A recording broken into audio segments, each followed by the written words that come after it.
listening Fratelli D Rugby Podcast. Enjoy. Buonasera, welcome everybody. We are on Fratelli di Rugby Podcast, Season 3, not 2, Season 3, Episode 5. After the special episode with Dave Sisi and Mike. Happy to see you again this week. Yeah, good to see you, mate. Good to see you. Yeah, I think there's a lot to talk about this week. And unfortunately, I think, it depends both ways. If we're focusing on the good, there's some stuff to talk about. And we're talking on the other side, which we don't normally do. It's going to be a short podcast for us.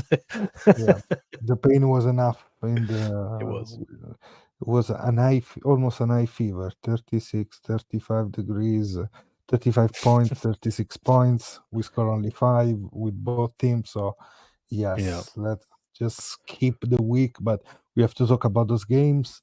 And there are other couple of news coming from the Italian week, which I will just push there. Is gonna be for every game is gonna be the TMO in the Serie A Elite, which is something that interesting to see how the permit players are doing. And Quesada spoke about permit players. Happy to see them. They have to fight. It's important to have good foreigner players in the Serie A Elite, not more, but let's focus on the Zebre Benetton and say buonasera to Beniamino, who already texted us on the chat. Don't forget to subscribe, and of course we have a Patreon. We put some new stuff, and more are coming this week. Mike, Benetton Zebre, where do you want to start? Let's start with Benetton. I think let's just try and sort of find the good in that performance. There's obviously positives in every performance, no matter how bad, bar maybe New Zealand, Italy, which didn't happen in the World Cup. That didn't happen. But the other games, there's always some positives. So I'll pass it to you because I know obviously you've got some good ideas where to start. Okay, so the good positive. I'm gonna go straight with the positive in a bad game because at the end, 30 points difference is too much. The scrum was good. Scrum worked well. Wasn't like 2 weeks ago when they got also the yellow card in those moments of the game. Without Scrafton, and they had to adapt. In this game, they had to adapt too for the yellow card at Spagnolo, but worked well. And I'm happy to see that because we saw Ferrari, Camino, and Avaga too, actually. Yeah. Avaga. And so happy for that. That is probably the best. Yeah, no, I agree. I think again, like trying to sort of gauge where Benetton are at as a team. The components are there, like set piece. Obviously, it looks like they're struggling a little bit with both Nicodera and Lucchesi leaving. So I think it's going to be something where, with the news from last week of a certain Argentine joining, that's come at a good time. And obviously it's an opportunity for the people underneath, to step up. So there's some real positives in terms of like set piece, and it looks like that they're looking at it from the right angles. So yeah, and also you can't fault some of the players. Will, I think there's some players who are just throwing everything at it regardless.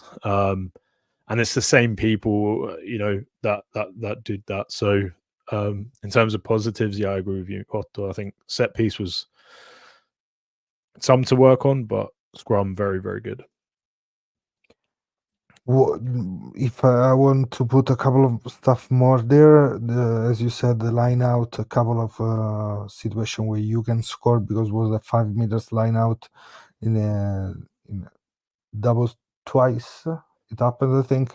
There were this situation where there was a great platform to score, mall, set piece, multi-phase, whatever, but you were into the 22, opposite 22, and they were not able to get the points. and with clean turnovers. That's the other thing, because turnover, the fights in the turnover, which is also on Patreon of Fratelli Rugby podcast, we spoke about that. The Doris with 3. There was another one like random ball out of the rack, and Van der Fleer got that ball and start running, and then they scored, putting pressure using the kicking. Another of the situations. So many things, but my question, Mike, I saw something different, my opinion, in the Benetton. They tried so much to play in their own 50s, in their own half. They didn't kick. I'm not used to, and they were playing against a team that know how to rush out really strong out in. 2-3 situations where they were really close to a clean interception of the ball. Yeah. So those situations really. Yeah, I like the fact that there's some tinkering going on in the background, because I think we all agree from last season, as well as Benetton did, a lot of it was built on, let's say the Anglo foundations of, like decent attacking maul, strong set piece, and basically trying to build on, defense and winning games on defense. It was almost like a consequence of the really good defense that Benetton have shown, those attacking platforms and stuff. Similar sort of model that we speak about with, the Springboks of old. And now we're trying to develop this attacking game, and it just seems like there's teething issues there, and I think there's always going to be some teething issues when there's some change of ideas or some fresh ideas. And I also think, just to take some pressure off Benetton and maybe what's being said by some of the other URC podcasts, they're still missing quite a few first team players, and this sounds like an excuse, but like, how influential was Albornoz in the recent Rugby Championship? How influential was Brex in the Six Nations? Gallo, like, all of these players they're not like, second team players. They're all very prominent players. So just to take a little bit of, weight off, sting out of the, the results, I still think there's maybe a third of the team, first teamers, yet to return as well. So I think we're not in a bad spot, but it was nice to see some of the players come back from the stand down. For example, in the first half, something that we saw him when he debuted for the national team, and a couple of other occasions for Benetton. I have a couple of questions for the next game, Mike, because Sharks are coming. And is already hard, because the calendar didn't help, because Benetton missed the first game with more points against Scarlets, and then Glasgow and Leinster, if you don't get points from there, is almost okay. But now you have to fight against Sharks that last year they were really bad, so they want to keep pushing hard and for points. So it's going to be really a tricky game in Treviso. And my question goes, do you want to see if it's Albornoz, but if not, Marine starting, or do you prefer to see Umaga again? Because I think Umaga, I said this last week, he needs a little bit of time off, because I saw a lot of passing mistakes between him and Garbisi. So I would like to see, personally, Juren and Marine. Your thoughts about this? Yeah, I think we mentioned it right at the start of the season. He just looks, that split second off pace, but that you can attribute that to family life and young, being a young family away from home. Like I said, I sort of empathize with that, but there's definitely something more sort of systematic, which appears to be an issue with the halfback pairing, and it's something that obviously we spoke about a little bit in the group. I think there's definitely a pairing, which stand out. They play better together, and I think we saw what an inexperienced scrum half. Like let's be honest, like Garbisi's come a long way, but he's still, you know, a relatively inexperienced scrum half. How they play with, you know, a relatively experienced fly half, but still relatively inexperienced, you know, when you're comparing to some of the players that they're playing against. So yeah, I think, you know, if we had DD, for example, last week starting, I think the game would have been managed a lot better. And I think that game management and that sort of nous, it's just not there yet. So if you're saying Urin, I'm more than happy to have Marin because he's got a good brain on him. Urin, he knows how to play and manage a game. And then obviously Marin can do what Marin does, just going a bit ham and maybe, you know, like they're both good attacking 10s, both Umaga. And that's where you can see Marin starting from a zero, from a draw situation, which is something that it doesn't happen so often. I guess. Another question about Benetton. Brex in? Yes. Interesting. No hesitation there. Julius and Esther Ruiz and maybe against Brex Menoncello. Maybe. Interesting because obviously Menoncello. Oh, sorry. Sorry, it cut out there. 4 of like 2 center pairs that I really like because I like Esther Ruiz a lot. I like Julianzo Julius. So. Yeah, it's gonna be tough. It's gonna be tough whoever plays that position. But I think it would be nice to see, you know, ahead of what we can only assume is going to be the number 1 Benetton team in the European Cup, you know, in a couple of weeks' time, maybe giving those combinations more game time. That said, it's a must-win game. Like I think this is must-win. I joked I didn't really joke, but 2 weeks ago when we were doing the preview for Leinster, I said I'd be happy for 0 points and a competitive game. We didn't get that. We got 0 points and we got a hiding. Next game, I think it's fair to assume that that's a must-win game for Benetton, like as in terms of trying to grow as a team, get better than where they were, and it'll be a statement win against a really strong side. So I think it's a must-win game, mate. So I think stronger side has to play. Last question on you. What do you think of Odogu's performance this week? I think Odogwu, in terms of like he did what I expected him to do. I actually think he's always pretty a consistent player. So it is one of those where, you know, even if he has a bad game, it's still better than most. Do you know what I mean? In terms of like, you know, if Odogwu has a bad game, it's still better than most players that play in that position for Benetton. So yeah, for me, it's his position is not up for question for me. I think it's knuckled down. Odogwu, most carries for Benetton with 5 and most defenders beaten with 4. I'm not surprised. I really see what he's trying to do with like his feet as well. Like he's like a NFL, like his feet. What he does probably like NFL work. It's just crazy. A couple of times he got the right ball to attack, and he made meters because few times this ball arrived on the wing after the rush defense, the umbrella came hard, but the ball was low in the air. So Odogwu had always to step in the inside, moving inside to try to find the right hole in the defense to attack. Twice he got the ball on the line and it was completely different, the approach. So that is absolutely something that can be improved, hopefully, because he has to do that Ratave job that he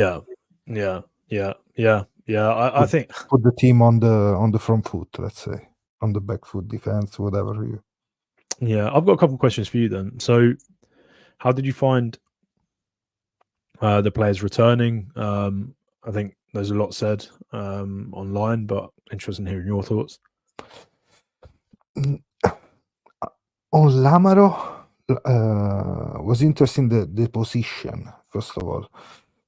Put at 8, so I think you want to see a lot of carries by Zebre, a lot of work for Julian in the ruck, but you want the hands of Lamaro playing around the field. Okay. Yeah. Didn't happen really well because in a couple of situations he commits some forward pass knock on, something like that. They need to put game time on. It's Not rust, the isn't it? best, let's say. Menoncello lose a couple of balls into contact. Like it happens sometimes to him when he's not in his best day. It happened already. Like crash ball on Menoncello, you're gonna make meters, and then the ball gets Ripped, stolen yeah. by Crowley, ripped. Yeah. So not the best. I saw Ferrari pretty well in the scrum. Talking about scrummaging, and more or less, the game was weird at the end with these long phases of attack, trying to score. I actually think the little amount of time that he played, he was the returner that I think I was most impressed with. Just like, I know he made mistakes. There's rust. There's always going to be rust. We spoke about this, but in terms of like more dominant player, kind of. It's that. It's like he just gets it. Like he just more gets him it. than Cannone, for example, right? Nicolò. Yeah. Didn't even think of it. Yeah. So I think, like, for me, there's a lot more to come from Benetton, and I think for the English people who don't follow Italian rugby all too closely, bad games happen. Bad games against good teams, they're going to make you. They're going to punish you for that. So I think Benetton just need to sort of take what they can from the game. There's plenty of positives, particularly like Otto said, in scrum half and stuff, and move on to next week. Big challenge ahead in a must-win game. That's it.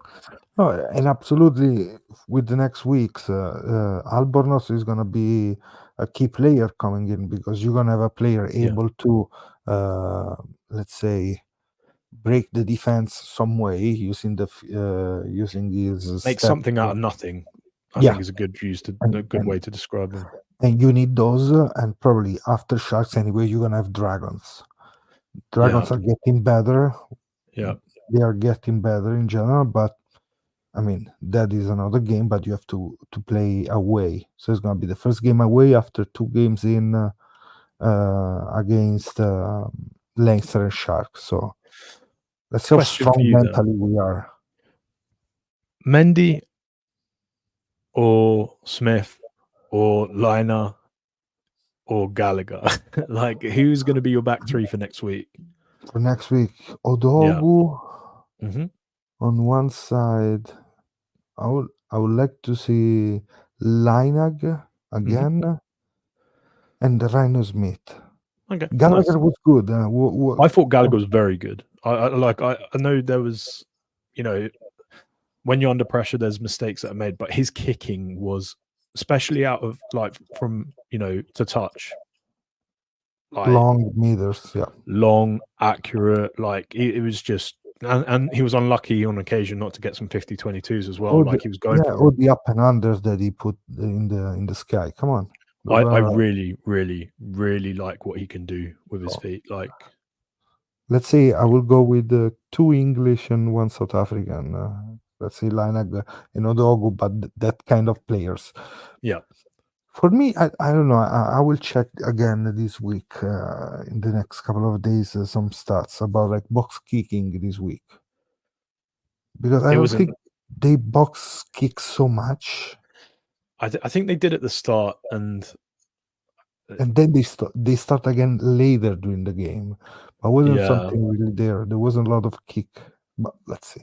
I think they just noticed that it was net loss, and they to give them credit, I think they tried to adapt, but we're not there obviously during the week, and we don't know how much work they put on, certain plays and stuff, and what plan B looks like, and so on and so forth. But yeah, I think it's definitely something where there's plenty to work on, and I think a lot of players will probably put their hands up and try and find time to work on those bits. But next week has to be the strongest team, has to be a must-win game, and sort of move forward. You know.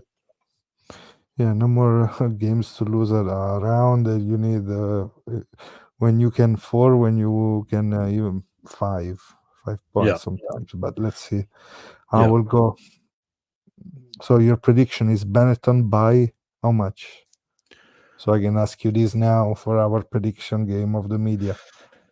If we're doing it for the media, mate, I want to see the team. I know that's such a cop out, but like if Albornoz is picked and he's starting, I could even say Benetton by like 3. By 3, If by he's 6, not, by 3. That couple of kicks. Kick is if not, fair, it's gonna be plus 12, plus 13 Sharks, right? That's it. But it's Monigo, come on, Monigo, they're gonna be angry after no more games, losing games home. Well, let's see. I agree. It's about yeah. I think we're going to see, you know, we're going to see the minerals of the players this week, and we're going to see sort of how much they want to be in the playoffs. Like I said, this is a must-win game. Not to put pressure on the players, because obviously no one wants to do that, but I think they're probably aware that this needs to be a game where they get significant amount of points. At least 2 points out of this game, I think, is minimum. Really, I think it's absolute minimum. Last week, 4,500 spectators. Probably they can reach the 5,000 peak for sold out. Let's see. Yep. Look, just let's go to Zebre, because Josh, of course, is waiting for the derby. He's ready. For i derby d'Italia, let's say, URC derbies. During winter, let's move on Zebre. Mike, your thoughts about this game, if you would like to start? Yeah, I actually don't think the score reflected how competitive it was at times. I think on a different day, you know, maybe under certain different circumstances, maybe, you know, adapting to the ref better, it could have been a much closer game. I still think Stormers would have won that game, regardless. I don't think there was anything too impactful out of like stuff outside of Zebre's control, but I do think the scoreline flatters Stormers a little bit, and I think, you know, a couple of decisions or a couple of right decisions going Zebra's way, and hey, who knows, it could have been a much closer game. So that's my thoughts. Like I said, I think Stormers were brilliant. You just sometimes have to give credit to the opponents, right? Like they were good. They played the game well. They played the ref really well. Like it's what the best teams do. So they were really consistent in attack, really brutal sometimes, the way they were trying to charge, ball in hands. Really good game by Ruben van Erden. Devet too was good. Yeah, good especially when Didi came on as well, where they're trying to push the pace a little bit, and they were like running a lot off 9, and you know, and then even for the try where it was like 3 or 4 hit ups off 9, like really hard, like abrasive carries and forcing them to get sucked in. They just played well, right? Like they didn't have to play well consistently throughout the whole game, which is sort of a shame, because like I said, they won by 31 points, and I don't think they were quite there, you know, like good value for that. But you know, it was one of those where, like, I think there's a lot of positives Zebre can take out of that game. And on that note, to you, Otto. No, I'm trying to go with Josh, because we were talking about this just before. That was probably the switch, because there was an attacking platform in the opposite half for Zebre. There was a knock-on, there was the scrum, penalty, kickback, and then they did that set piece move that was really well done. So that was the big key, because if you were ending 9-0 the first half, you probably have another stint at the beginning of the second half too. And you see when Ligata was in 2, how the stuff changed. even if we know, as Claudio is saying, it was pretty quite depressive looking at the results and looking at the potential and the chances they didn't get, because both teams, Benetton before and Zebre too, they got chances to score it, but they didn't. Think about the mall a couple of times, one for Benetton, one for Zebre, stuff like that. Yeah, I'm with Try you. I was think not regular. Which try? Which are we talking about? he's talking about the mall break off. Oh, I don't know. So I can explain this. This a lot of the Italian media weren't happy about this. So do you remember when Lucchesi Okay. did the whole Lucchesi. Okay, now that move. the Sparta shouting. So obviously you can't make it look like you're breaking from the try, and it caught to, I think it caught, and was it full score and Darre offhand they pushed out, and then the 9 just had a clear run in, and then he passes to the inside centre for the try. I think it was beautiful, man. Like, I mean, I know it was against Zebre, but mate, like if we'd scored that try, I'd be like, illegal or not, beautiful try. Yeah, beautiful try. But yeah, I think taking that aside, I think what you said was absolutely spot on, Otto. I think there's some things where you can cry about the stuff that's outside of your control you want, but the stuff that was inside of the player's control, where potentially they could have put pressure on, scoreboard pressure, or actually physically scored tries. Some things didn't quite go to hand, and that's the stuff that the coaches are going to focus on this week. So taking the other stuff out, I think it's probably a lesson for a young captain. I think it's a lesson for a young team about adapting to not only the opposition you have, but how a game is sort of transpiring. So I'm it's tough to talk about a 31 point loss positively, but it was. On some stuff, that's the truth, right? So I'm gonna try to put on what didn't work, like we saw in the last games. Of course, the way the clear out in the rack, the jackets in the rack, sometimes they were too laying on the knee down, so they were pretty.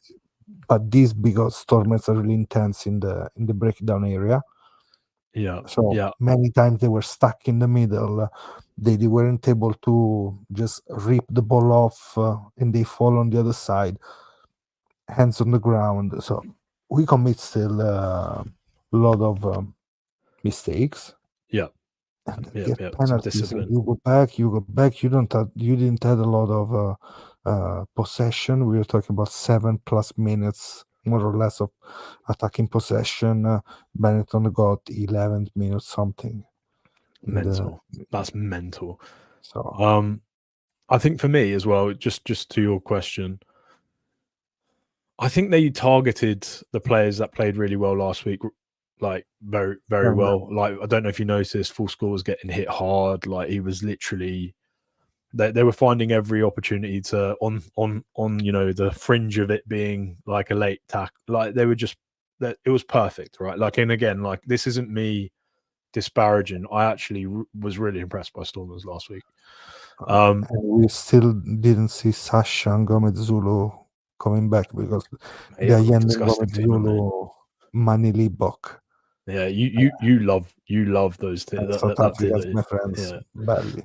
Yeah, but I like also Sharks, so it's gonna be tough for these days. Lions still unbeaten this season. Which is crazy, but you have a lot of potential. That team has a lot of potential, Mike. That first half score, though, mate. Like, when I saw that, I was like, Zebre don't look too bad. Do you know what I mean? But yeah, no, I think for me, it's lessons learned. Zebre will take a lot out of that game. Yeah. Learning to win, learning to back it up. Italy won one game in 6-22. Came into the 2023 with loads of hopes and when winless, and this year they look like they had learned something Yeah. that look like some players are doing. Because uh, let's talk about this beginning of the season for Jesse, Mike. Last couple of games of Jesse, hmm if you see some improvement by him, because he's one that is really challenging himself for the Azzurri jersey against many players, because now always playing on the left side. yeah. I don't know the stats. Obviously, this is probably where stat man will come in. Have But to check stuff. it looked like his tackling was good. From memory, I think at half time he was 2 of 2. But then also you've got to take into consideration who he's tackling.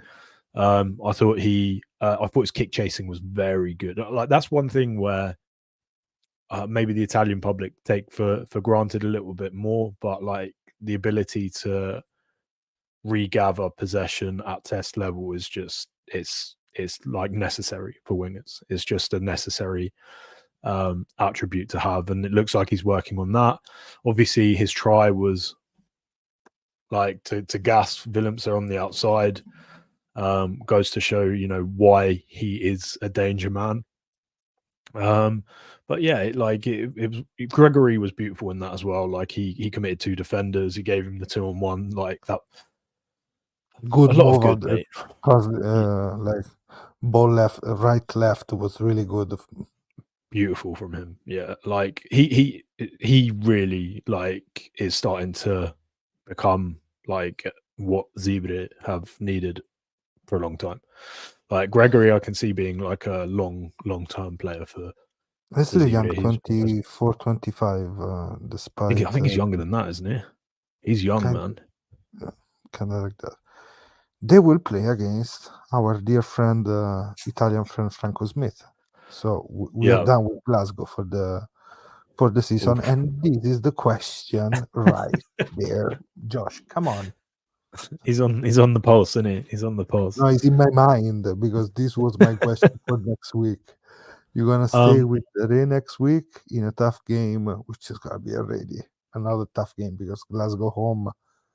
We saw what they can do, right? Yeah. I you know what? I think Darre deserves a chance. I think playing, back football isn't. So 2-2, 2 Montemori, 2 Dare. Yeah, I think he deserves it. I think as long as he's not battered. Like there was some moments, I don't know if you noticed, where like they had him wrapped up like for his head. Clearly, he's bleeding through it. Like, so as long as he's like fit, I think Darre deserves a second chance. If for whatever reason, if there's any questions or anything, Montemauri, easy. Or Prisciantelli, 10. Why not? Why not have Trulla maybe at 15? And who Jersey on? back. Sorry? Cambriani. Cambriani back. Perfect. Perfect. Okay. Mate, I don't know. Like there's options, aren't there? Prisciantelli might be a bit of a rogue one, but I think actually, he's probably if we're looking at Italy, that's probably the position that they'd end up playing him. By a neutral point of view, this weekend can like Zebre Glasgow can be really fun to watch. Agree. Even if Glasgow is gonna score loads of tries, Zebre we're gonna try to attack a lot, and that is gonna give a lot of situation like turnover balls, counter attacks. It's gonna be interesting. It's really tough for Zebre going to play there. Nils, he's injured, mate. Yeah, he'll probably be back Christmas time, I think. Yep. He needs. Yeah. Sorry. Now I'm gonna just highlighting for everybody because we are live on YouTube and X, Twitter. So Pani is done for now. So until you have also who else you're gonna put there? Hey, you can also think about a Temauri Dare. Maybe there will be a game where we can see them because at fullback. 15. Yes. Interesting. Dual playmaker. Chantelli's good at getting like second receiver, isn't he? Yeah, he's key because the way he can propose himself in attack, and the way he can also move the ball around and catch the high balls is really interesting. Can I ask a question to you then, Otto? Yeah. So I think one thing, with the dual playmaker, it works quite well if it's a fullback. So I think it works quite well at 12 as well. If you've got a really well-rounded 12, do you think there's any scope of who do you think's going to be starting at centre? Basically, my question to you. Morisi, and we'll see if they will try to play even more Gregory. Bertaccini now, because this is interesting. Yeah. And depending, probably if you put Paea in, Paea goes 12, and I think Morisi can play more 13. In some occasion, I see that pair better in that way. If not, we saw Gregory. I would like to see even a game with Cambriani there to see as a second center, because for now Morisi fundamental. Yeah. Bertaccini showed the best until now as a center, or maybe surprised us the most. Yeah. And but still, Zebre won the game when Paea and Gregory were playing centers at the end of the game. So yeah, that's true. That's true. Yeah. I like they have options, don't they? And I think if they're going to play any of those combinations, I think we do need a playmaker 15. So yeah, I'm happy with like. so this is another interesting point, because Jesse said something about this, right? He said, I asked with Roselli to play fullback, to give more option, to be more like suitable to the national team too. Something that Trulla knows how to do, for example, and Jesse we always know as a left winger, even if he started playing fly off, and then he get moved on the wing. So yeah, I for me, I think and again, maybe I haven't paid attention, and the chat will correct me if I'm wrong anyway. But Trulla, Pani, they've got like assets to be like world class fullbacks. Like I think Gallagher has assets in exactly the same reason. Like now, particularly at national team test level, you need a big boot. You need a big accurate boot to get you out of trouble. And I think that's why, we shoehorned Allen in there for so long, because we didn't have that player. Now we've got players which are coming of age, and we have lots of opportunities there. I think it's going to be really hard for Jersey to get into the national team as a fullback without seeing what he can do, ball in hand, kicking away, like time and space. So if he's going to do it, it has to be now. Like if he wants to try and push for that position in autumn, it needs to be this week. So hey, if you guys think if it's a right choice to make against let's be honest, a winnable Glasgow game, I think Zebre are playing at a standard at the moment which isn't far off. Like the playoff teams, means that they, a couple of things go their way, they could definitely win this game. Yeah, attacking wise, no problem. Let's see how much they can regulate the defense, because that is the most tricky thing. And the tempo of the game, because they're gonna play high tempo game, really, and hard. They're gonna hit hard with Glasgow. Yeah, because they have a lot of good ideas. Like for example, a player that I would like to see, if you have to switch, come on, 2 players. You want to give 2 players. Oh, this one to Glasgow, or let's say you are a Glasgow fan and you want 2 players from the Zebre. Who are you gonna pick? So do I do Zebre first? Because I'm going to choose. No, who I'm going to choose, right? 2 players from Zebre, and you have to. Oh, okay. Sorry, I thought you meant the other way around. Okay, no. I would have. I would have Locatelli, just because I want to see what he would do. Obviously, we got just because, why not? Locatelli to Rory Darge. Oh mate, imagine those two like going ham. That mate, that would be Locatelli and then I would say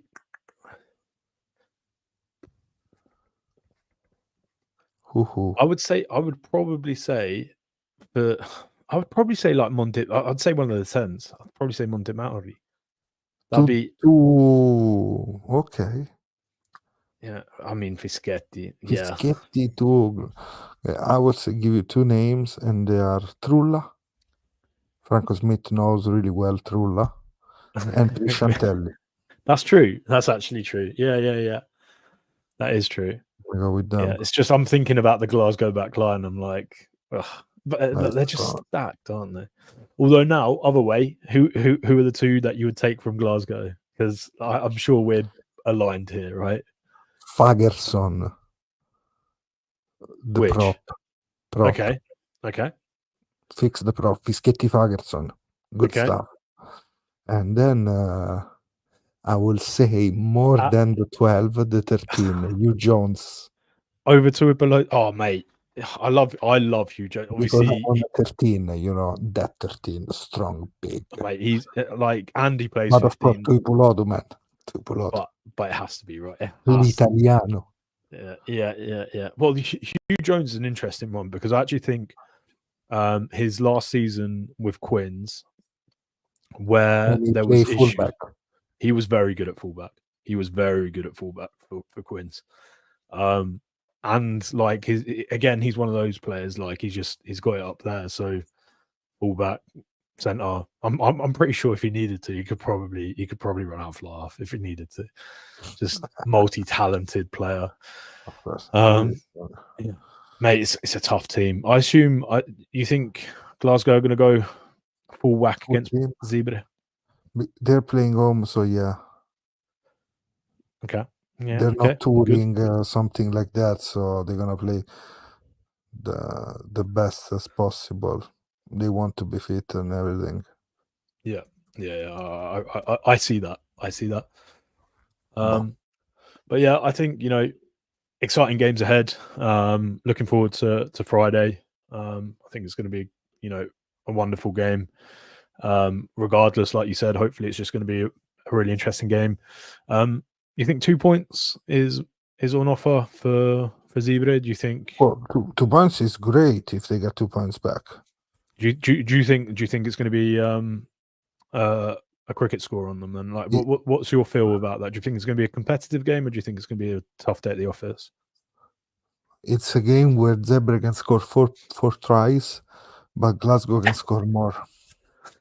Sadly, the Quins mantra. I like it. Who needs defense? We need defense. Yeah. Hey, if Quins can win a Premiership title with no defense, Zebre. So we need a couple of experience around. Somebody has to grow a little bit more, but yeah, everything is possible. Yeah. Mike, let's see if we're gonna be able to watch the game together. If not, see you next week to chat all about the review of the fourth. Actually, is the fourth round of the URC, and we're getting closer and closer to November International, which is something we have to look really forward into. Yeah. I'm super excited for that Argentina game. I think that could be a passionate affair, especially with Quesada against his life. Yeah. And Georgia, the Batumi revenge. Yeah. Geez, like we've got like a mental, and then obviously we're gonna have to try and right the wrongs from the World Cup against New Zealand. Like we've picked like emotionally very like big games for us as a country, which is good. For the rugby, Italian rugby anyway. Yeah, I agree. Okay, guys, follow up all our podcasts on Spotify everywhere. YouTube, X. Rate us on Spotify, it helps us, and also comment if you want on YouTube, because it helps the algorithm to grow and grow and grow. So don't forget to go watch the last episode with Dave Sisi. We spoke with Dave Sisi for 45 minutes last weekend on Friday, so don't miss that. Go listen it, go watch it. Thank you, Mike, and ci vediamo presto. Ciao raga. Ciao a tutti, and sigla ci ne andiamo. Via.